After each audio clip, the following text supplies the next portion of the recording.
Good morning, students. In the series of lectures in VLSI technology, today we will discuss Soch-Lasky process. This process is also called CZO process. Okay. So, in previous lecture, we basically understood how to make electronic grade silicon. Okay. So, what is electronic grade silicon? It is a polycrystalline silicon material having high purity. Okay.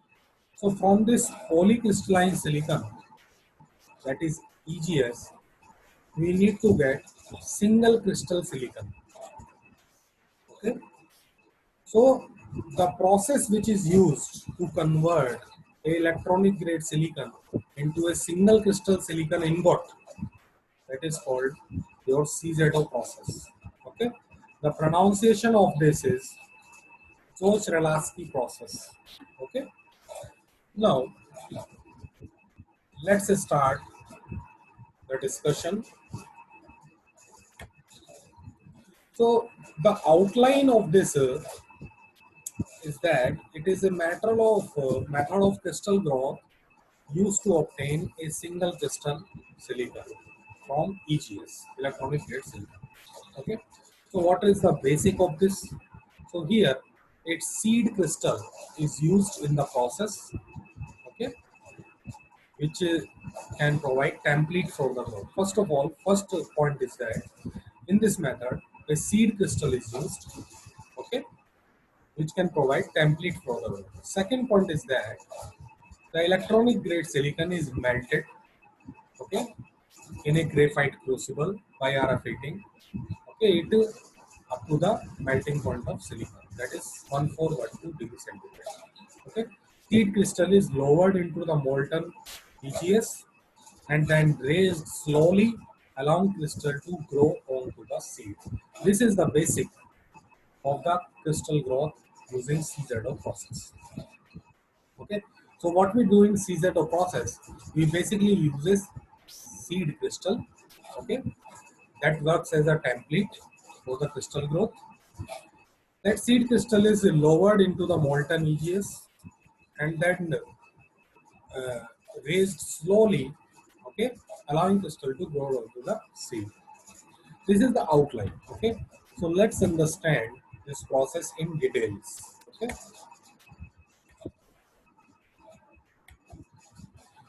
so this is the diagram of a CZO process. Okay, this is basically called puller mechanism. Okay, this is the pulling mechanism that is used, puller circuit, puller diagram that is used in series of process. Okay, here you can see that this is the this is your seed crystal. Okay, that is used. Seed crystal is fitted in a seed holder. Okay, this is the grown crystal. This is a single crystal silicon that is grown here. This is the molten EGS here. Okay, the lining of the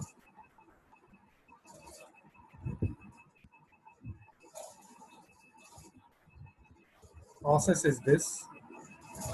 That is fused silica crucible here. This is your graphite susceptor, and RF heating is provided from here using RF. Okay. Now, this seed crystal is rotated counterclockwise direction, whereas this crucible is rotated clockwise direction. Okay. So this is the clockwise rotation. This is the anti-clockwise rotation. Why we are using it, we will discuss it later. Okay. So this is the basic diagram. So there are four following main components of a CZO process. First of all, we have a furnace. Okay. So uh, what is furnace? Furnace is a fused silica crucible. Is there graphite susceptor? rotation mechanism, okay, heating element and power supply. These are the parts of your furnace. Okay. So the parts of furnace are fused silica crucible, graphite susceptor, power supply, RF coil, and this mechanism of clockwise rotation of crucible. This is a part of your furnace. Now, second one is crystal pulling mechanism. So, crystal pulling mechanism is basically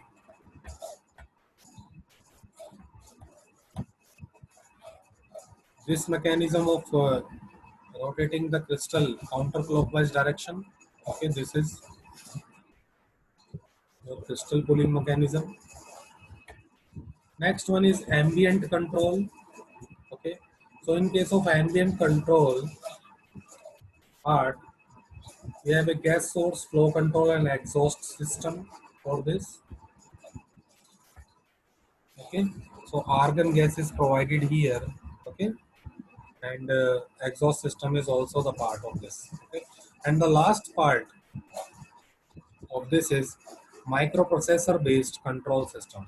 So a microprocessor, a smart control system is there in this CZ process which control the parameters like temperature, crystal diameter, pull rate, and rotation speed, etc. Okay, so how the process is repeated, that is very simple. The electronic grade silicon is placed in the crucible and furnace is heated above the melting point of silicon. This is pretty much simple to understand. First of all, this seed crystal is lowered into the melt. Uh, Means this furnace is heated above the temperature of silicon, melting point of silicon. Okay, so that the EGS is melted here. Okay, now a suitably oriented seed crystal is suspended over crucible in a seed holder. Okay, so what is the meaning of that suitably oriented crystal? Remember in the lecture, in the planes and directions in the crystals, we came to know various orientations of crystals. Okay, so the orientation of crystal, the direction of crystal can be 111. Okay, so if I use the crystal direction, seed crystal of having that orientation 111 here, then I will get the single crystal silicon of the same orientation. Okay, so if I want to get the single crystal silicon of the orientation say 100, okay, so I need to use the seed crystal having the same orientation of 100.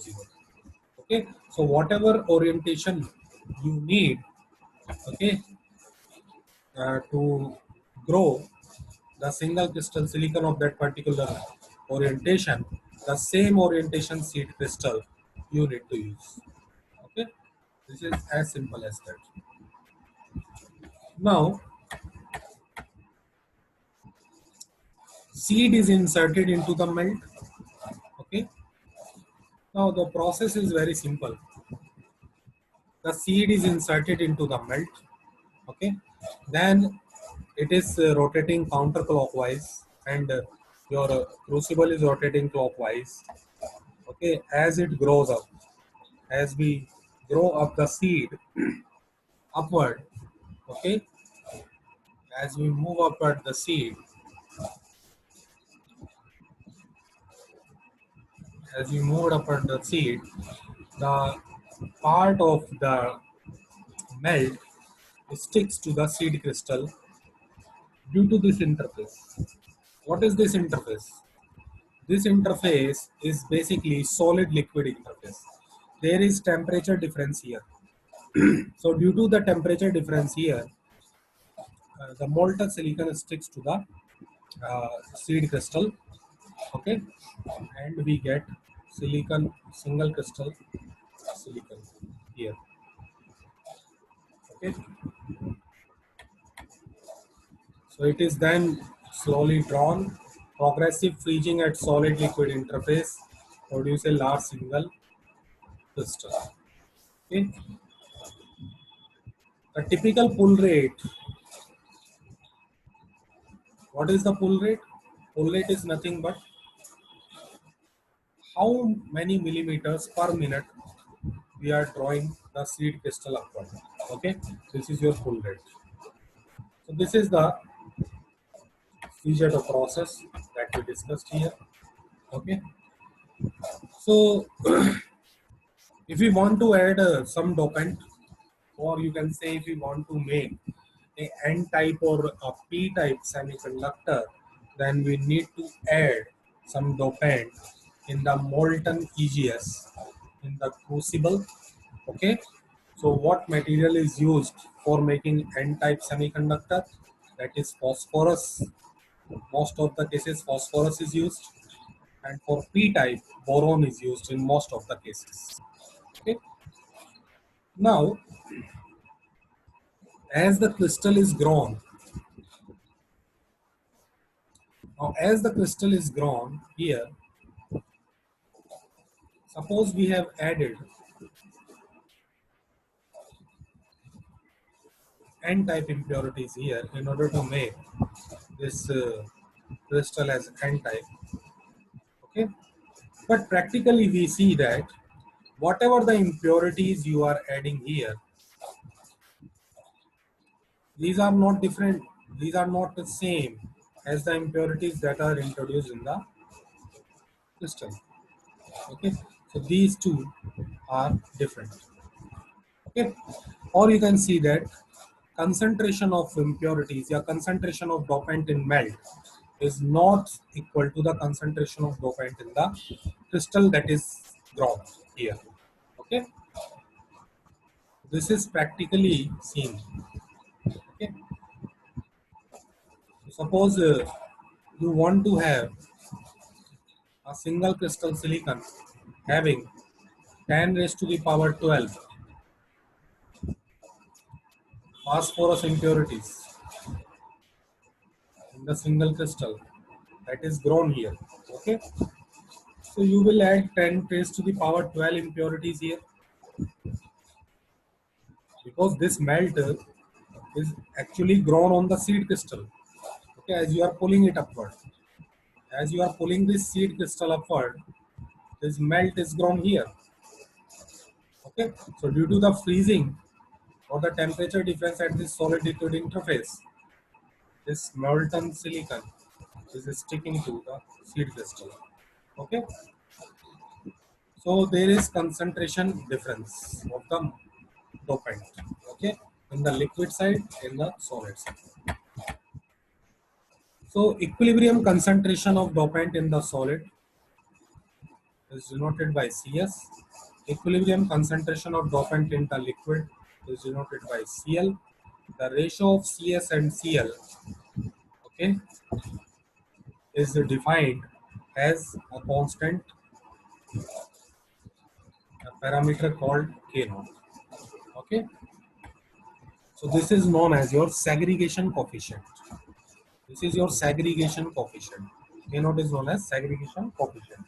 It is nothing but the ratio of concentration of dopant in solid to the concentration of dopant in liquid at equilibrium. Okay. Now, depending upon the various types of dopants, we have different values of K naught. Okay. You can see that. So as you can see, as the impurity is boron, the value of K naught is 0.8. Okay. So 0.8 means most of the cases K naught is less than 1. So what is the meaning that is K naught is less than 1? So K naught is less than 1 signifies from this formula that if the value of K naught is less than 1, then the concentration of dopant in liquid is more than concentration of dopant in solid. Okay. So it means that during the growth process of crystal, dopants are rejected into the melt. Okay, means it is very clear that if the value of segregation coefficient is less than 1, and segregation coefficient is the ratio of CS and Cl. So if that is less than 1, then the concentration of dopant in liquid is more than the concentration of dopant in solid.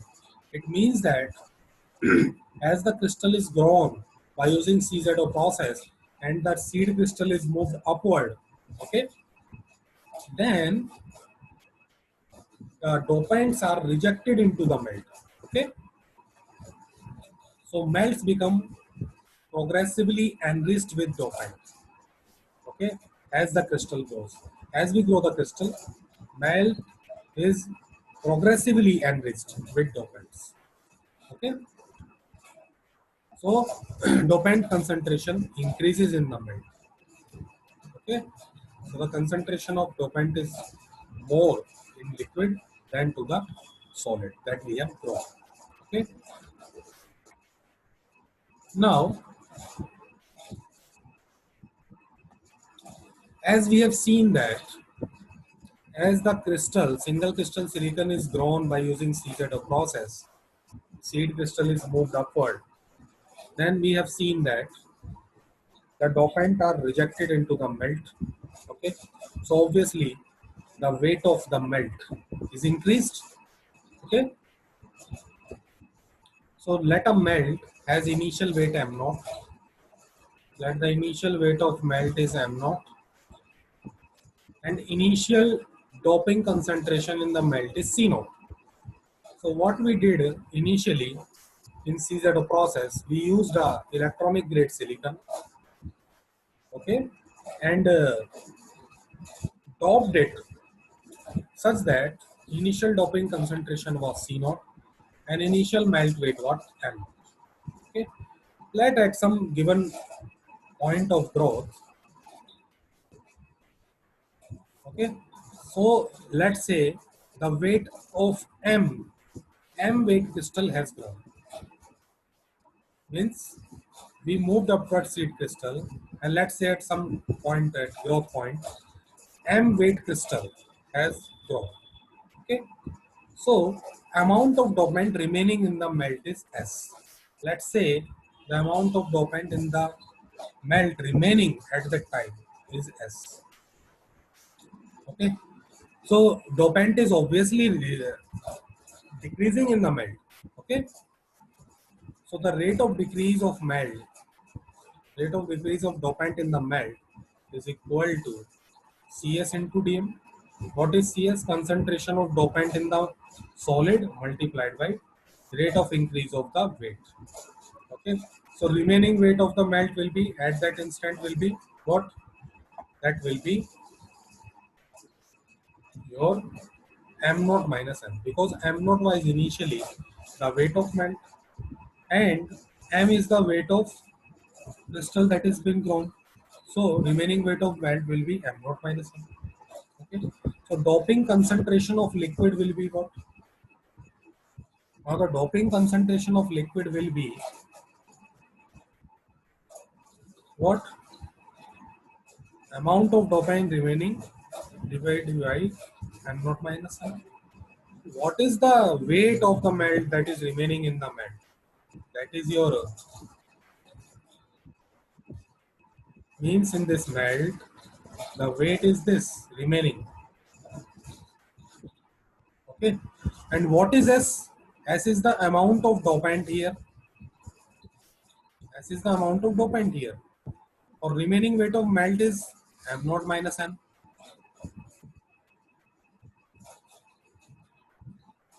So weight of the melt is m naught minus m. And amount of melt remaining, amount of dopant remaining in the melt is S. So in that case, I can find out the concentration of dopant in the liquid, and that will be equal to S upon amount remaining of dopant in the melt divided by weight of the melt. Okay, so this is how we can calculate it. Okay, so if we divide equation 1 by equation 2, then we get this. Obviously, K naught is equal to Cs upon Cl. So I can replace Cs upon Cl, okay, by K naught. So I will get this. Okay, so I will get the concentration of dopant in the crystal, in the solid, concentration of dopant in the solid. Okay, concentration of dopamine in the solid, and that comes out to be K naught C naught like this. Okay, so this is one result that we are getting. Now,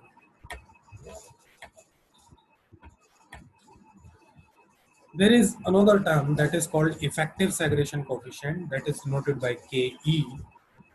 So remember, in the case that we were getting equilibrium segregation coefficient. So all these two concentrations that we were calculating were at equilibrium. Okay, so here, uh, if we want to get the effective segregation coefficient, then we need to calculate the concentrations far away from the solid liquid interface. Okay, so this effective segregation coefficient is nothing but equal to Cl upon Cs upon Cl. But this liquid and concentration of dopant in liquid is far away from the solid liquid interface. Okay, so this is the diagram here.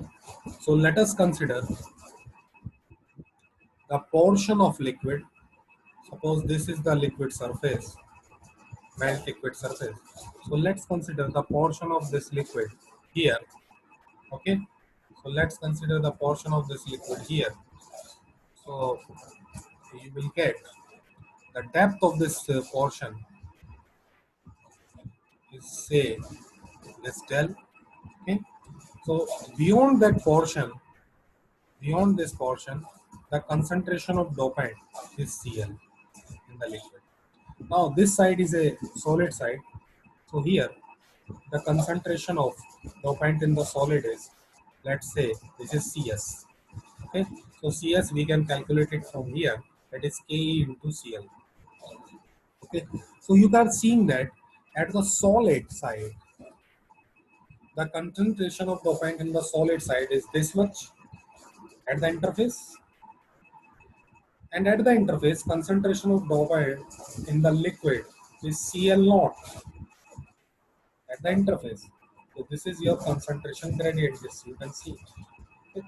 As we move towards liquid side, okay, so this concentration of dopant in the liquid is reduced.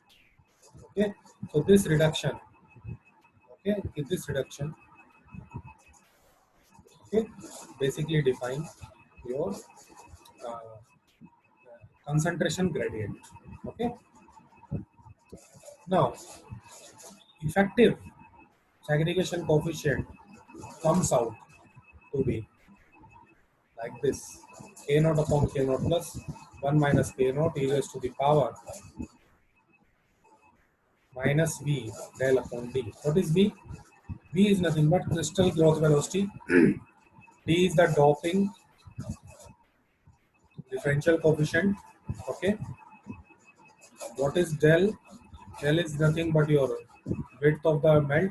Okay. So in order to get what we need to get, we need to have the value of Ke approaches to 1, which is too much. Because in this case, the concentration of dopant in the solid will be equal to concentration of dopant in the liquid. We need this. So in order to get this, we need to have a high pull rate, okay, and greater depth. Okay, so greater depth means the value of this del is inversely proportional to the rotation rate.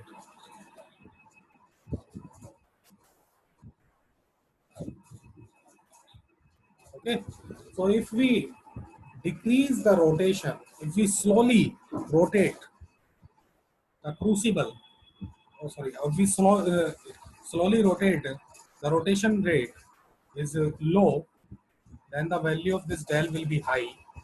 Okay, and if we increase the pull rate, then in that case, if these two things combine, then we will get effective segregation coefficient nearly equals to 1.